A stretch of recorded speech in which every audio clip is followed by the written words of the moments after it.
नमस्कार बच्चों, हम क्लास 12 की क्लासेस ले रहे हैं। इसमें हमने पूर्व में 2 वीडियो डाले थे जिसमें फंडामेंटल ऑफ पार्टनरशिप, साझेदार आधारभूत सिद्धांत, दूसरा हमने देखे थे कि preparation to profit and loss appropriation account, लाभ हानि नियोजन खाता। अब बच्चों हम थर्ड स्टेज में आते हैं। आज का वीडियो में हम आपको सिखाएंगे कि पार्टनर्स कैपिटल अकाउंट किस प्रकार से बनाया जाता है साझेदारों के द्वारा। तो साझेदारों के द्वारा पार्टनर्स कैपिटल अकाउंट, साझेदारों का पूंजी लेखा 2 पद्धति से बनाई जाती है। फर्स्ट पद्धति है स्थिर पूंजी पद्धति, फिक्स्ड कैपिटल मेथड्स। दूसरी पद्धति है हमारी है परिवर्तनशील पूंजी पद्धति, फ्लक्चुएटिंग कैपिटल मेथड्स।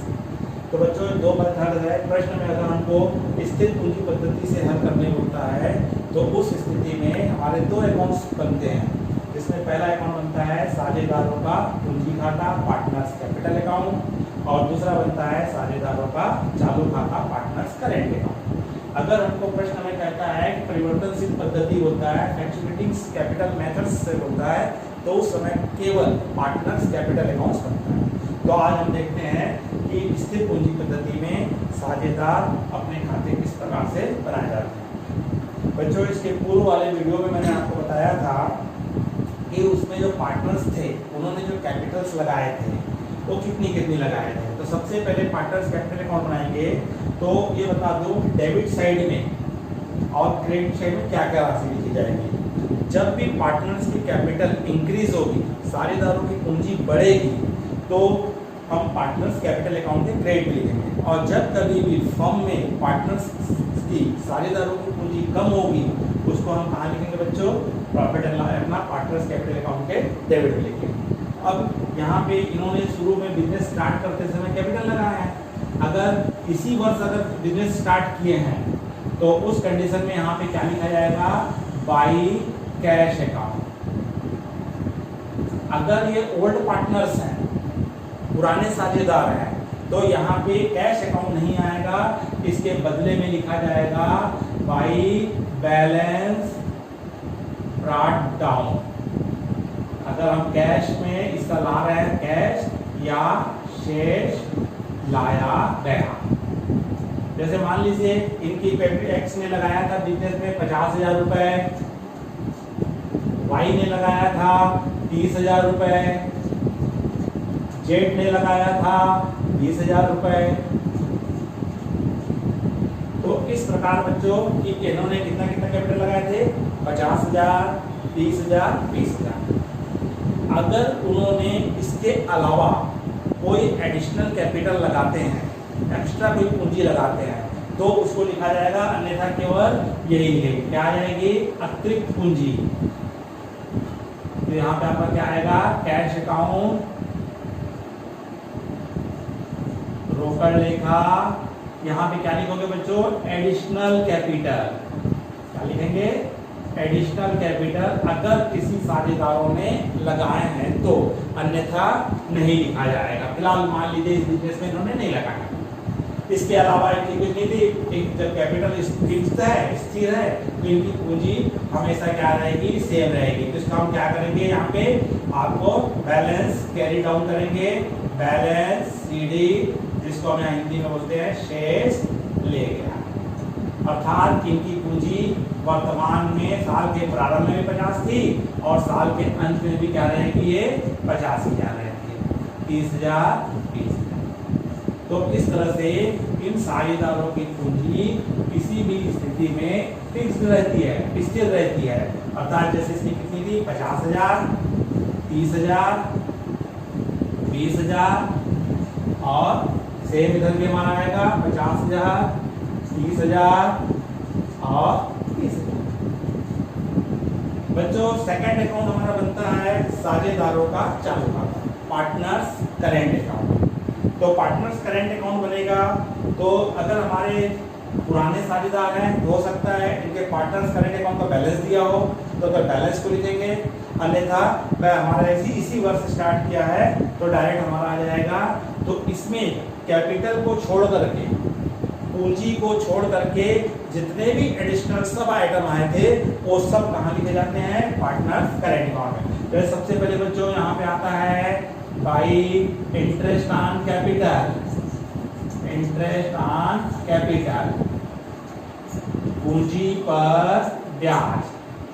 हमने इसके पूर्व वाले प्रश्न में देखे थे, तो हमारा पूंजी पर ब्याज आया था 10% था, तो इसका हमारा कितना आया था 5,000 रुपये एग्जाम्पल के रूप में, इसका 3,000 रुपये और इसका कितना निकला था 2,000 रुपये निकला। क्या आया था हमारा पूंजी पर ब्याज 5,000, 3,000 और 2,000 आया था।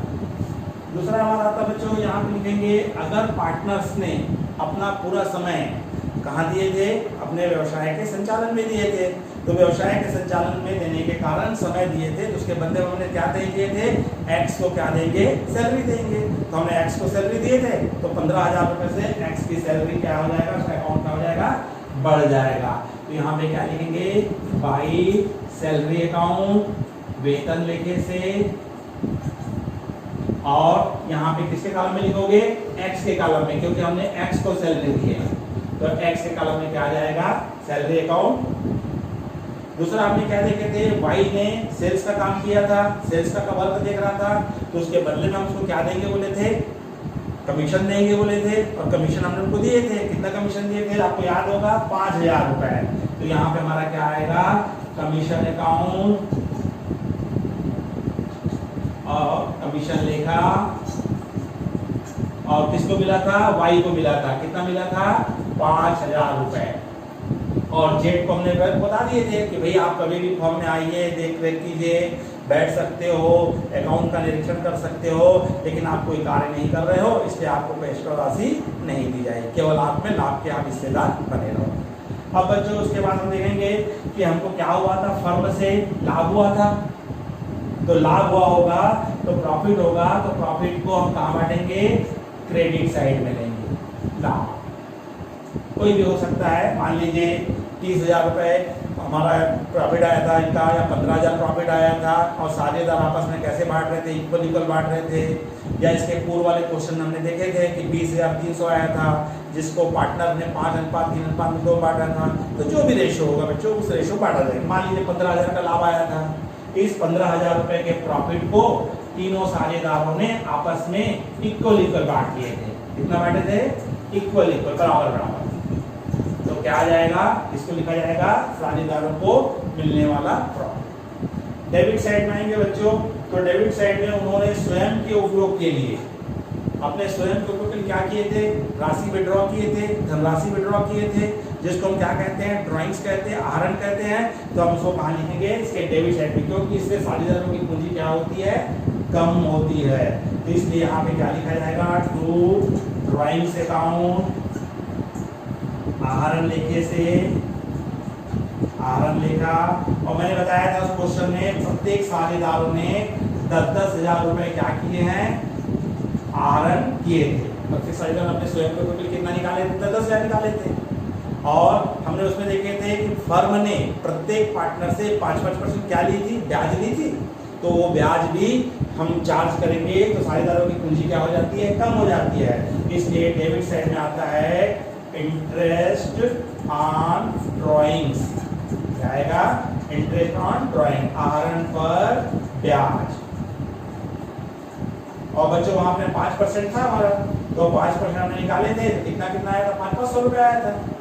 तो 500, 500, 500 कई बार आपको एक प्रश्न में दिया जाएगा, ज्यादातर दिया रहता है, नहीं दिया रहता तो कैलकुलेशन किया जाता है। और आहरण पर ब्याज निकालने की पूरा एक सिस्टम है, अगले वीडियो में हम आपको सिस्टम को ही समझाएंगे। अब हमारा आहरण पर ब्याज आ चुका है।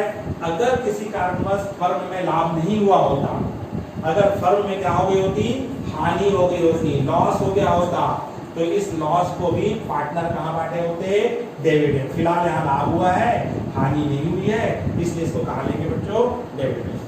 अब इस तरह से हम देखते हैं इन साझेदारों की पूंजी में वर्तमान में आज इनका करेंट अकाउंट का क्या बैलेंस बता रहा है।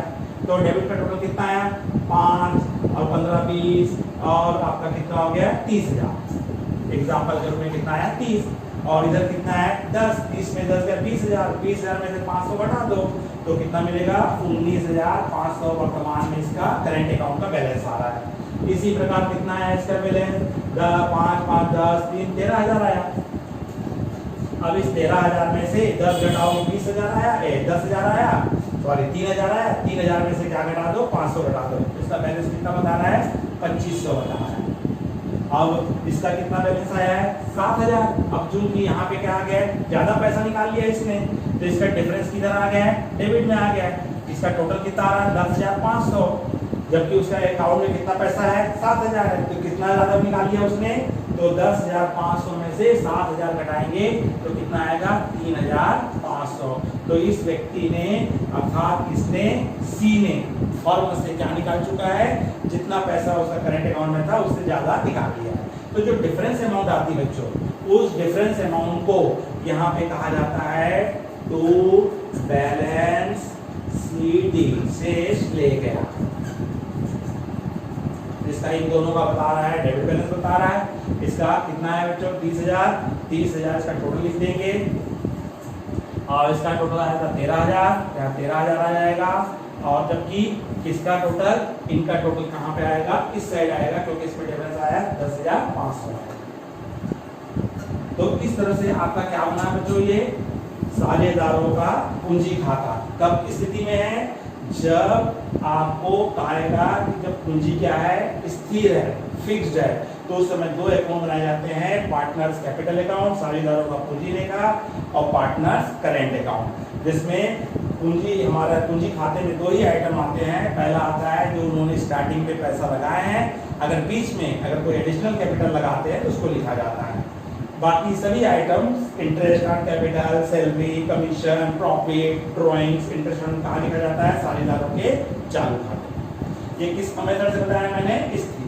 अगर मान लीजिए प्रश्न में आपको क्या बोल देता है, परिवर्तनशील पद्धति से बनाइए। अब जब परिवर्तनशील पद्धति से बनाने बोलता है तो केवल बच्चों उसमें एक ही अकाउंट बनता है, वो कहलाता है साझेदारों का पूंजी लेखा। मैं इसी में थोड़ा सा सुधार कर देता हूँ, जैसे हम इसका कुछ पोर्शन को हटा देते हैं।